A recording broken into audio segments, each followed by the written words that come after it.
সত্য গল্প, এই শিরোনামের আমাদের ধারাবাহিকের আজকে প্রথম পর্ব। আজকে আমরা জানব হাইপেশিয়া সম্পর্কে। তিনি ছিলেন আলেকজান্দ্রিয়ার একজন অসাধারণ নারী। তিনি ছিলেন প্রখ্যাত দার্শনিক থিওনের কন্যা।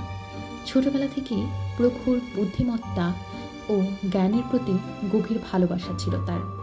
সে সময়ে সমাজে নারীদের স্থান ছিল শুধু ঘরের ভেতর। কথা বলা বা শিক্ষা দেয়া ছিল তাদের কাছে নিষিদ্ধের মতো। কিন্তু হাইপেশিয়া সেই শৃঙ্খল ভেঙে প্রকাশ্যে শিক্ষাদান শুরু করেন। দর্শন, গণিত ও জ্যোতির্বিদ্যা নিয়ে বক্তৃতা দিতেন শহরের বিশ্ববিদ্যালয়গুলোতে। তার যুক্তি, বুদ্ধিমত্তা ও ব্যক্তিত্বে মুগ্ধ হয়ে বহু শিক্ষার্থী দূর দূরান্ত থেকে আসত। গভর্নর ওরেস্টাসও তার উপদেষ্টা হিসেবে তাকে মূল্য দিতেন।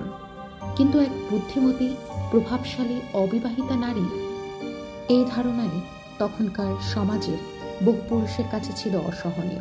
তারা ভাবত, একজন নারী কিভাবে পুরুষদের মতো প্রজ্ঞা ও ক্ষমতার আসনে বসতে পারে। তার স্বাধীন চিন্তা, ধর্মনিরপেক্ষতা ও যুক্তিনির্ভর শিক্ষা রীতিমতো তাদের ক্রোধের কারণ হয়ে ওঠে। 415 খ্রিস্টাব্দে সেই ঘৃণা ও হিংসার আগুন একদিন বিস্ফোরিত হয়। এক উগ্র খ্রিস্টান জনতা হাইপেশিয়াকে রথ থেকে টেনে নামায়, পোশাক খুলে ফেলে, তীক্ষ্ণ মাটির টুকরো ও ঝিনুকের খোল দিয়ে নির্মমভাবে তাকে হত্যা করে। পরে তার দেহ পুড়িয়ে ফেলা হয়।